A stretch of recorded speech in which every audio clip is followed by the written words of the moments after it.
Bismillah, innal hamdalillah nahmaduhu wa nasta'inuhu wa nastaghfiruh wa na'udzu billah min shururi anfusina wa sayyiati a'malina may yahdihillahu fala mudilla lahu wa may yudlil fala hadiya lahu. Asyhadu an la ilaha illallah wa asyhadu anna Muhammadan 'abduhu wa rasuluh.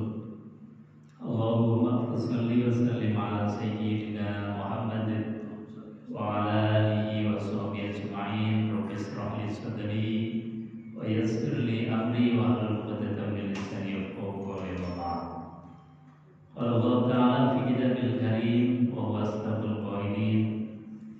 A'udzu billahi as-sami'il 'alim minasy syaithanir rajim. Bismillahirrahmanirrahim. Ya ayyuhalladzina amanu taqullaha haqqa tuqatih wa la tamutunna illa wa antum muslimun. Sadaqallahul 'azim wa sadaqa rasulul karim wa nahnu 'ala dzalika minasyahidin walhamdulillahi rabbil alamin. Hadirin Bapak dan Ibu jamaah yang dimuliakan Allah Subhanahu wa taala, alhamdulillah pada kesempatan yang mulia ini, pada pagi hari ini kita bisa hadir memenuhi panggilan Allah Subhanahu wa taala melaksanakan sholat subuh berjamaah. Mudah-mudahan hadirnya kita di masjid yang mulia ini senantiasa diterima dan dicatat oleh Allah sebagai amal ibadah. Amin ya rabbal alamin. Lebih-lebih ketika baginda Rasulullah SAW itu memberikan satu kabar gembira bagi kita. Ketika Rasulullah SAW memberikan motivasi bahwasanya man shallal isya was subha jama'atan faka'annama ahyal lail kullu. Kata baginda Rasulullah sallallahu alaihi wasallam, barang siapa yang sholat isya dan sholat subuhnya berjamaah dan jamaahnya di masjid, faka'annama ahyal lail, maka seakan-akan kita qiyamul lail semalam suntuk. Insyaallah yang hadir di majelis ini diberikan pahala qiyamul lail semalam suntuk. Amin ya rabbal alamin. Bapak Ibu hadirin jemaah yang dimuliakan Allah, bil khusus Ketua Takmir Masjid An-Nur dan jemaah Bapak Ibu yang dimuliakan Allah, pertama ini mumpung awalan saya kenalan dulu, sebab kata pepatah tidak kenal maka kak saya. Insyaallah ini sebagai pembuka awalan, nama saya Fathur Rahman, tetangga jenengan, jadi sama-sama Kedawan Kerajaan dekat kelurahan. Insyaallah untuk kajian-kajian mudah-mudahan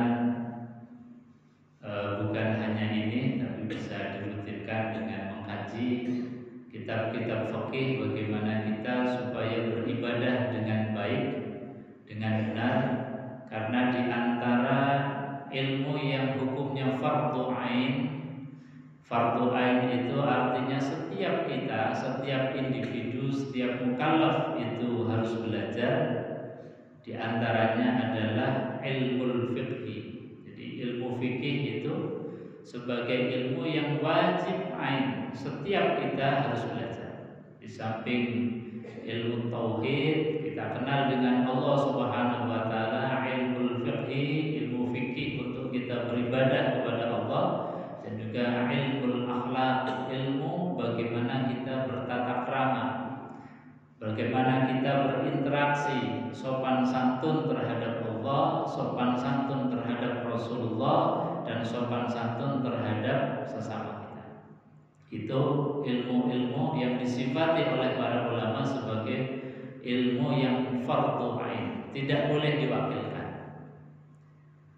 Bapak Ibu hadirin jemaah yang dimuliakan Allah Subhanahu wa taala. Kenapa kita harus belajar ilmu ini? Karena ilmu ini sifatnya adalah ilmu yang paling mendasar di dalam kita beribadah kepada Allah Subhanahu wa taala. Maka Saya ambilkan satu kitab Bidayatul Mujtahid. Jadi kalau di dalam kitab ini adalah fiqhul muqarrar, yaitu fikih yang menjelaskan dari berbagai pendapat para ulama. Jadi muqarrar itu artinya perbandingan. Kalau kita dalam beribadah, insya Allah ilmu dasarnya dari sejak kecil sudah kita paham. Tapi bagaimana kita supaya meningkatkan kualitas kita di dalam berilmu agar bahasanya tidak kagetan. Tidak kagetan itu ketika kita itu sudah melaksanakan satu ubudiyah ibadah tertentu, kok ternyata ada teman, ada orang lain yang berbeda dengan kita. Nah, ini yang nggak boleh kagetan. Asal ada dasar, asal ada dalil yang menyertainya, yang menjadi dasar atas amaliyah seseorang, maka ini menjadi hal yang niscaya. Karena misalnya baginda Rasulullah SAW di dalam melaksanakan sholat, beliau hanya mengatakan shollu kama ra'aitumuni usolli. Sholatlah kalian sebagaimana kalian melihat aku sholat. Nah, para sahabat ini kan juga di dalam melihat Rasulullah SAW ada yang melihatnya secara dekat, ada yang melihatnya secara jauh, ada yang kadang-kadang, ada yang rutin setiap hari bersama Rasulullah SAW. Nah, di sini kemudian ada ikhtilaful ulama di dalam cara pandang dan dalam cara beribadah, asal itu sesuatu yang didasarkan kepada dalil Al-Quran maupun hadis baginda Rasulullah SAW, maka itu adalah sesuatu yang secara hukum adalah sah. Bapak Ibu hadirin jemaah yang dimuliakan Allah Subhanahu wa taala. Saya ambil satu tema kecil di dalam mengawali kajian kita, yaitu Kitabul Wudu, kitab tentang wudu. Jadi ini memang persoalan yang paling mendasar sebagai syartun min syurutis shalah, sebagai syarat daripada syarat-syaratnya sah salat, yaitu kita berwudu. Kita mungkin sudah hafal tentang bagaimana praktek tata cara wudu, kaifiyahnya wudu, doa-doanya wudu. Tetapi karena itu sudah menjadi rutinitas, sudah menjadi kebiasaan, lalu kadang-kadang hilang daripada makna apa yang kita lakukan. Nah, ini yang perlu kita cas terus. Jadi sesuatu yang sudah kadung rutin, apakah itu wudu, apakah itu sholat, itu kadang-kadang karena sudah saking rutinnya kita, biasanya kita melakukan, kemudian makna-maknanya jadi hilang. Ini yang harus kita cas terus. Sebab apa? Misalnya, satu contoh, kalimat takbir di dalam iftitahus sholat, pembuka sholat, itu saja sudah kalimat yang dahsyat kalau kita itu maknai. Jadi kalau kita itu maknai apa itu kalimat takbir, itu sebagaimana para sahabat itu banyak sekali yang baru takbir itu sudah gugup-gugup karena nggak kuat mengucapkan kalimat takbir. Jadi saking sakralnya kalimat itu. Bahkan banyak sahabat juga yang sampai nggak kuat kemudian geblak. Ini karena apa? Karena ada satu kalimat yang diucapkan meresap dalam hati, kemudian dihayati betul apa itu kalimat takbir Allahu Akbar. Nah, kita kan saking biasanya enteng saja Allahu Akbar, ya sudah habis itu. Jadi gambaran akbarnya Allah itu belum masuk kepada hati, termasuk wudu tadi. Makanya kita awali wudu itu dari penghayatan di samping amaliyah yang sudah kita lakukan. Jamaah yang dimuliakan Allah Subhanahu wa taala, dalam pembahasan wudu ini babul awal tentang dalilul wudu. Ini tentu kalau kita melakukan satu aktivitas ibadah, biasanya dalilnya mana. Jadi kita harus memulai aktivitas apapun ibadah itu harus dimulai dari dalil. Termasuk di dalam keterangan ini, fa'amad dalilu ala wujubiha fal kitab was sunnah wal ijma. Dalilnya lengkap. Adapun dalil tentang hukumnya wudu, fal kitab ada di dalam Al-Qur'an. Fas sunnah ada di dalam hadis baginda Rasulullah sallallahu alaihi wasallam. Wal ijma ada di dalam ijma'ul ulama, kesepakatan para ulama. Jadi dalilnya lengkap. Fa ammal kitab, adapun dalil dari Al-Qur'anul Karim, Allah berfirman, a'udzubillahi samil alim minasyaitonir rajim, ya ayyuhalladzina amanu idza qumtum ilas shalah faghsilu wujuhakum wa aydiyakum ilal marafiq. Al-ayat sampai dengan ayat tentang bahasan ini. Jadi Allah berfirman, ya ayyuhalladzina amanu idza qumtum ilas shalah faghsilu wujuhakum wa aydiyakum ilal marafiq wamsahu bi ru'usikum wa arjulakum ilal ka'bayn. Dalam ayat ini khitabnya yang dipanggil itu orang-orang yang beriman, ya ayyuhalladzina amanu. Jadi tidak sembarangan yang diperintahkan Allah untuk wudu. Tidak sembarangan orang yang diperintahkan, dan tidak semua orang diperintahkan wudu. Khitabnya yang dipanggil itu hanya khitab imani, yang hatinya punya iman. Dalam keterangan lain, kalau ada ayat diawali dengan ya ayyuhalladzina amanu, artinya yang dipanggil itu adalah ya ummata Rasulullah sallallahu alaihi wasallam. Jadi kalau ada khitab ya ayyuhalladzina amanu itu adalah panggilan untuk kita umatnya Rasulullah SAW. Tidak semua orang. Dan ini panggilan kemesraan Allah untuk kita. Panggilan yang memuliakan umat Rasulullah. Beda dengan umat-umat yang lain, itu langsung dipanggil nama kelompoknya. Misalnya Bani Israel langsung dipanggil ya Bani Israel, wahai Bani Israel. Tapi ketika Allah itu memanggil umat Rasulullah, nggak pernah memanggil dengan namanya. Termasuk ketika Allah memanggil Rasulullah sendiri, nggak pernah memanggil ya Muhammad. Ini diantara kemuliaannya Rasulullah dan juga kemuliaan umat Rasulullah Sallallahu Alaihi Wasallam. Nah, makanya khitab ini namanya khitab imani, yang dipanggil khusus untuk umat Rasulullah, yang dipanggil orang yang hatinya ada iman. Tidak semua manusia dipanggil untuk bersuci. Kata Allah, idza kuntum ilas shalah, ketika kalian hendak mendirikan salat, faghsilu, maka basuhlah wujuhakum, wajah kalian. Jadi pertama yang diperintahkan oleh Allah adalah membasuh wajah. Ini sebagai rukunnya wudu.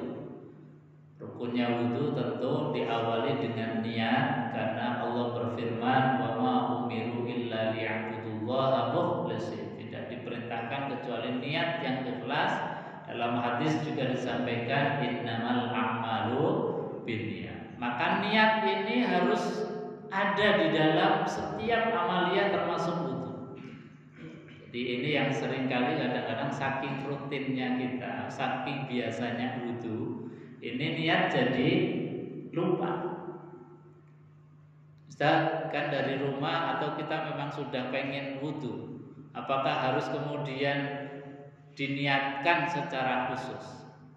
Seperti misalnya kita mau sholat, Ustaz, kalau dari rumah kan sudah niatnya sholat, apakah ketika sholat kita harus niat lagi? Ketika dari rumah ke masjid kita mau sholat, itu namanya azam, baru cita-cita, belum niat. Sebab apa? Proses dari rumah ke masjid itu masih ada beberapa tahapan. kita jalan, mungkin di jalan masih ketemu orang, atau kalau ada sesuatu mungkin bisa balik lagi ke toilet dan lain sebagainya. Sehingga apa, niat yang tadi mau sholat bisa kemudian berubah di tengah jalan. Makanya niat itu kata para ulama mahaluhu fil qalbi, tempatnya di dalam hati, dan juga tempatnya niat itu fi awwal waktu. Jadi di awal waktu kita melaksanakan satu aktivitas ibadah, itu baru kemudian namanya niat. Min juz'il awal, di bagian pertama kita beribadah. Maka tidak boleh niat sholat itu niatnya dari rumah. Kita kan sudah niat sholat misalnya, nggak boleh. Harus niat itu adalah muqtaronan bi fi'li, berbarengan dengan aktivitas fi'liyah ibadah kita. Misalnya kita sholat, aktivitas ibadah sholat dimulai dari takbir, mengangkat kedua tangan dengan mengucapkan kalimat takbir Allahu Akbar. Maka disitulah letak posisinya nih niat. Nah, sedangkan tadi yang keinginan kita, azam cita-cita dari rumah, itu baru cita-cita, belum menjadi niat. Menjadi niat manakala kita di dalam hati ada kerentak. Ada kerentak, usolli fardhu subhi raka'atain mustaqbilal qiblat lillahi ta'ala Allahu Akbar. Jadi berbarengan dengan takbir, hati kita bergerak. Hati kita termasuk wudu. Ketika faghsilu wujuhakum, kata Allah, faghsilu, basuhlah wujuhakum, wajah kalian. Maka ketika kita membasuh wajah, disitulah letak niat. Maka sambil membasuh wajah, kita niatkan nawaitul wudu li raf'il hadatsil asghari fardhu lillahi ta'ala. Atau saya niat wudu karena Allah. Cukup. Jadi membasuh muka sambil mengucapkan atau dalam hati, karena mahalun niat fil qalbi, tempatnya niat di dalam hati. Cukup. Ustaz, bagaimana kalau mentalafuzkan, melafadzkan nawaitul wudu'a li raf'il hadatsil? Boleh, untuk mendorong hati supaya tidak lalai. Tapi jangan keliru. Kalau lisan bergerak mengucapkan tapi hatinya kosong, itu belum jadi niat. Jadi malah hati yang bergerak, lisan meskipun lisan enggak berucap, itu sudah cukup. Jadi jangan sampai keliru. Seperti sholat, usolli fardhu subhi ditalafuzkan, bagus sebagai pendorong hati supaya tidak lalai. Tapi manakala tidak dilafadzkan, cukup di dalam hati, kafar, itu sudah mencukupi sebagai syaratun niat, syaratnya niat. Jadi kata Allah, faghsilu wujuhakum, basuhlah wajah kalian. Basuh itu, wajah itu maknanya dari mulai tempat tumbuhnya rambut sampai dengan dagu atau tempat dagu sini. Jadi bukan sampai leher, tapi yang namanya wajah itu dari tempat tumbuhnya rambut atas sampai yang bawah.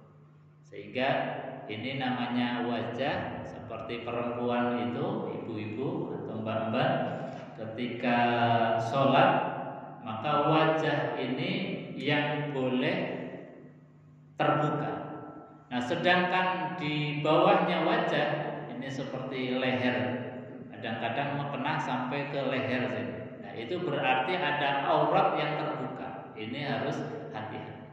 Makanya kalau mau kenah dulu itu kan mekenahnya sampai janggut sini untuk perempuan. Tapi kalau sekarang bisa nyampe ke dekat leher. Nah, ini harus hati-hati. Jangan sampai ini kemudian ada aurat yang terbuka. Karena kalau dalam wudu faghsilu wujuhakum, yang dibasuh adalah wajah. Dibasuh, kata faghsilu, ghasala itu maknanya mengalirkan air. Jadi tidak cukup tangan kita basah kemudian diusap. Itu belum mencukupi ghasal. Namanya ghasal itu ambil air, kemudian air itu kita letakkan di wajah sampai mengalir. Itu namanya ghasal. Jadi harus ada yang mengalir. Tidak cukup tangan kita basah kemudian diusapkan. Kemudian wa aydiyakum ilal marafiq, dan juga basuhlah tangan kalian ilal marafiq, sampai siku. Basuh tangan itu sampai siku. Ini yang harus diperhatikan. Kita punya baju atau ibu-ibu yang biasanya baju yang ujungnya itu ketat sehingga susah untuk ditarik sampai siku. Nah ini riskan kalau berwudu. Karena apa? Tidak sampai marofik, tidak sampai sikunya. Makanya kalau kita mendesain baju, ya ujung dari lengan baju itu yang longgar. Ataupun kalau mau ketat itu dikasih resleting, sehingga ketika mau wudu bisa dibuka kemudian ditarik. Sehingga apa? Sempurna dalam falsilu wujuhakum wa aydiyakum, membasuh tangan sampai sikunya sempurna. Jadi membasuh baik muka maupun tangan dipastikan tidak ada satu celah pun di dalam kulit yang belum teraliri oleh air. Yang disebabkan oleh macam-macam. Misalnya kalau bapak-bapak habis bekerja kena oli, kena tinta, kena aspal dan lain sebagainya, atau ibu-ibu yang di dapur kena minyak, sehingga minyak ketika terkena air, airnya itu jadi kalis, nggak sampai ke kulit. Nah ini harus dibersihkan dulu. Supaya apa? Supaya air yang kita gunakan untuk wudu meresap sampai kulit. Karena di antara syaratnya adalah membasahi tangan dan muka kita itu dari air. Jadi airnya sampai mengalir. Bapak Ibu hadirin jemaah yang dimuliakan Allah Subhanahu wa taala. Jadi fa innahu ittafaqal muslimun ala anna ibtizali hadzal khitab wajibun ala kulli man uzwi alaihi salatu wassalam. Jadi ini menunjukkan dalil tentang wajibnya kita berwudu, bahwasanya di dalam hadis Rasulullah sallallahu alaihi wasallam disebutkan la sholata la yaqbalullahu sholata bi ghairi tahurin wala sadaqata min ghulurin. Kata Rasulullah, ini sebagai dalil dari hadis baginda Rasulullah, la yaqbalullah, tidak diterima oleh Allah diterima oleh Allah Subhanahu wa taala sholatan bi ghairi tahur, yaitu sholat yang tanpa berwudu. Jadi dalilnya jelas, Qur'annya sudah mengatakan ya ayyuhalladzina amanu idza qumtum ilas shalah faghsilu wujuhakum wa aydiyakum ilal marafiq. Dalil hadisnya beliau Rasulullah sallallahu alaihi wasallam mengatakan la yaqbalullah sholata ahadakum min ghairi tuhur, yang tanpa bersuci. Bapak Ibu hadirin jemaah yang dimuliakan Allah Subhanahu wa taala. Ini dalam keadaan yang normal, dalam keadaan yang biasa kita bisa melakukan sesuatu. Tapi dalam keadaan hal-hal yang sifatnya doruri, sifatnya terpaksa, sholat yang syarat pertamanya itu adalah suci dari hadas kecil dan hadas besar yang dibuktikan dengan wudu. Jadi wudu itu kan bagian dari syurutis sholat, syarat-syaratnya sholat. Dalam keadaan tertentu sholat seseorang itu bisa kemudian menghilangkan syaratnya. Jadi misalnya kita dalam keadaan sakit yang sudah berbaring, tidak bisa apa-apa. Nah, ini harus punya ilmunya. Karena apa? Karena mungkin kita suatu saat demikian, atau keluarga kita melihat melakukan atau dalam keadaan demikian, atau siapapun, termasuk saudara kita, tetangga kita, atau ketika kita menjenguk seseorang yang dalam keadaan sakit. Dan kita seringkali orang dalam keadaan sakit ketika ditanya, sudah sholat belum? Saya belum sholat, pakaiannya kotor. Saya belum sholat karena tempatnya masih ada najis, badannya belum bersih. Saya belum sholat karena gak bisa wudhu, gak ada yang membantukan untuk wudhu. Nah, ini tidak boleh ada lagi alasan-alasan yang semacam itu, termasuk gak bisa wudhu. Karena apa? Di dalam fikih itu ada yang disebut sebagai qasrus shalah. Jadi mengqasar salat. Biasanya kita memahami qasar salat itu yang salat rubaiyah, salat 4 rakaat dipotong jadi 2 rakaat. Misalnya zuhur, asar, kita salat qasar 4 rakaat hanya dilakukan dengan 2 rakaat. Maghrib, isanya hanya dipotong menjadi 2 rakaat. Tapi sebetulnya qasar salat itu bukan hanya memotong rakaatnya salat yang 4 jadi 2, tapi bisa memotong yang asalnya syarat-syaratnya salat, tapi karena dalam keadaan tertentu syarat itu bisa hilang, bisa dipotong. Seperti tadi, sudah dalam keadaan tidak bisa apa-apa, hanya bisa berbaring, waktu sholat sudah masuk, di masjid sudah dikumandangkan hayya 'alas shalah, hayya 'alal falah. Artinya masuk waktu sholat. Lalu bagaimana? Ya sholat dengan apa adanya. Syukur ada yang membantukan kita wudhu, boleh. Alhamdulillah kita wudhu secara sempurna. Kalau tidak ada, maka bisa diganti dengan tayamum. Jadi tayamum, kemudian kita sholat ya apa adanya. Jadi syarat-syarat sholat itu tadi bisa dipotong. Syarat sholat kan 1, bersih dari hadas besar dan hadas kecil. Kemudian syarat sholat lagi adalah syatrul aurat, menutup aurat. Kemudian syaratnya sholat lagi adalah menghadap kiblat. Syaratnya sholat lagi untuk sholat wajib harus berdiri bagi yang mampu.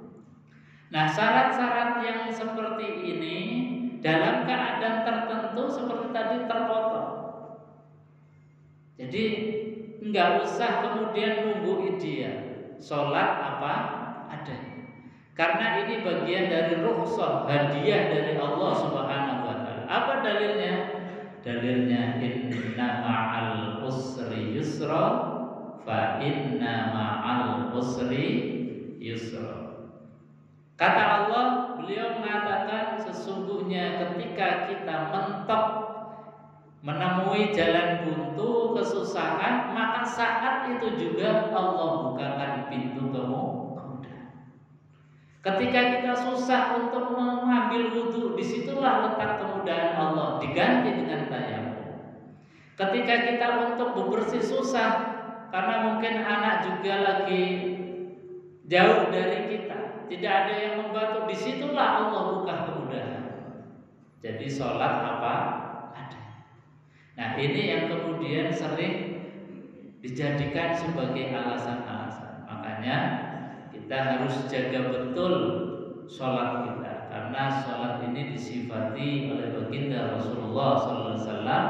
As-salatu imaduddin, faman aqamaha faqad aqamaddin, wa man tarakaha faqad haddabaddin. Sholat itu tiang cagaknya agama. Maka kalau sholat itu ditegakkan, agama menjadi kokoh. Ketika sholat itu kemudian ditinggalkan, maka agama menjadi runtuh. Ini posisi sholat itu posisi yang sangat vital. Jangan sampai kemudian dengan berbagai macam alasan, termasuk alasan sakit, badannya masih kotor, pakaiannya masih kotor, sampai kemudian sholatnya ditinggalkan. Ini yang nggak boleh. Jadi sholat harus tetap dilaksanakan. Nah, para ulama itu hanya ikhtilaf itu pada apakah sholat yang syarat-syaratnya belum terpenuhi itu nanti diulang atau diqadha atau tidak. Nah, di sini letak ikhtilaful ulama. Misalnya Imam Syafi'i mengatakan bahwasanya sholat yang tadi syarat-syaratnya belum terpenuhi secara lengkap, maka ketika kita itu diberikan sehat oleh Allah Subhanahu wa taala, itu nanti kemudian diqadha, diulang. Ada lagi yang mengatakan bahwasanya enggak usah diulang. Karena apa? Ya kadang-kadang sakit itu kan ya kalau sehari 2 hari, kalau seminggu 2 minggu, kalau sakitnya itu bulanan bahkan tahunan, ini kan repot. Jadi kalau sakit kemudian nanti setelah sembuh itu diulang, wong sholat tarawih saja kita kadang-kadang kenyang, apalagi mengqadha sholat yang begitu banyak.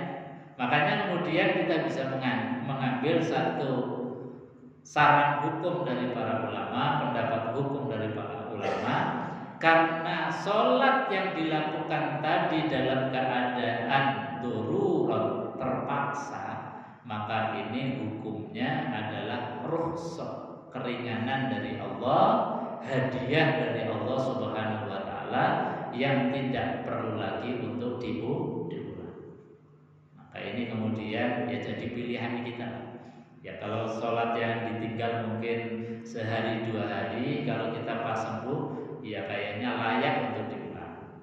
Tapi kalau tadi memberatkan, ya sudah kita ambil pilihan hukum yang memudahkan kita. Karena baginda Rasulullah SAW itu memberikan satu keterangan kepada kita, yassiru wala tu'assir, mudahkanlah, jangan mempersulit. Inna ma'al usri yusra, fa inna ma'al usri yusra, la yukallifullahu nafsan illa wus'aha. Dalilnya banyak sekali. Bahkan Allah punya sifat Rahman dan Rahim. Jadi kita itu sudah nikmati saja ibadah kita. Asal tadi waktu sholat sudah masuk, jangan sampai kemudian sholat lewat. Kalau waktu sudah masuk sholat lewat dengan alasan apapun, termasuk tadi sakit, maka kita sudah terjerat pasal fawailul lil musallin alladzina hum an sholatihim sahun. Kalau kita waktu sholat itu sudah datang, kemudian kita undur-undur, apakah karena alasan-alasan sibuk atau alasan-alasan sakit, nggak ada yang membantu mengambil wudhu, pakaian masih kotor, kemudian sampai lewat waktu berikutnya, maka sudah terkena pasal fawailul lil musallin. Celaka orang yang sholat. Orang yang sholat yang bagaimana? Alladzina hum an sholatihim sahun. Orang yang lalai di dalam sholatnya. Para ulama ahli tafsir menjelaskan yang dimaksud lalai dalam sholatnya adalah orang yang sholat sudah di luar waktu yang ditetapkan oleh Allah Subhanahu wa ta'ala. Karena sholat itu kan standarnya jelas. Kata Allah mengatakan bahwasanya innas sholata kanat 'alal mu'minina kitaban mawquta. Sesungguhnya sholat bagi orang yang beriman itu kewajiban yang sudah ditentukan waktu-waktunya. Jangan sampai keluar. Maka mengetahui awqatus sholat, waktu-waktunya sholat, wajibatun ala kulli muslimin mukallafin, wajib bagi setiap muslim yang mukallaf. Makanya kita harus tahu persis waktu-waktunya sholat. Jangan ngandalkan jam. Kalau jam itu kadang-kadang maju, kadang-kadang mundur. Jadi kita harus tahu waktunya sholat itu masuknya kapan, kemudian berakhir kapan. Misalnya zuhur masuk ketika matahari sudah bergeser ke arah barat. Kalau sudah ada bayang-bayangnya di arah timur, berarti itu sudah masuk waktu zuhur. Kemudian Kemudian zuhur habis ketika bayang-bayangnya melebihi dari bendanya. Misalnya kita menegakkan tongkat-tongkatnya tingginya 2 meter. Maka ketika bayangnya itu masih kurang dari 2 meter, itu masih masuk waktu zuhur. Ketika sudah lebih dari 2 meter, itu sudah masuk waktu asar. Zuhur habis, masuk waktu asar. Asar itu habis ketika tenggelamnya matahari. Masuk waktu maghrib. Waktu maghrib ini para ulama ada yang mengatakan sebetulnya maghrib itu waktunya sempit. Tapi ada yang kemudian memberikan pendapatnya waktu maghrib itu sampai dengan mega merah itu hilang.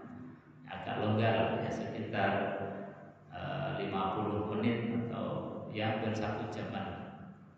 Ini waktu maghrib. Kemudian masuk waktu isya ketika mega merah itu sudah hilang. Sampai dengan terbitnya fajar siddiq. Jadi awqatus shalah harus kita tahu persis. Ya kalau sekarang sih banyak hal yang memudahkan. Ada jam, ada HP, tapi jangan mengandalkan itu. Karena apa? Sewaktu-waktu mungkin kita pas nggak bawa jam, pas nggak bawa HP dan lain sebagainya, nggak ada penanda, maka penandanya harus dengan ilmu tadi. Kita harus tahu persis kapan masuk waktu dan keluarnya waktu sholat. Jadi menjaga sholat ini harus prioritas kita. Menjaga sholat.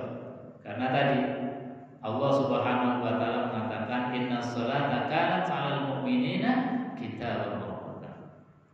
Bahkan Al-Imam Zaini Dahlan misalnya di dalam kitabnya, beliau memberikan satu peringatan yang sangat keras.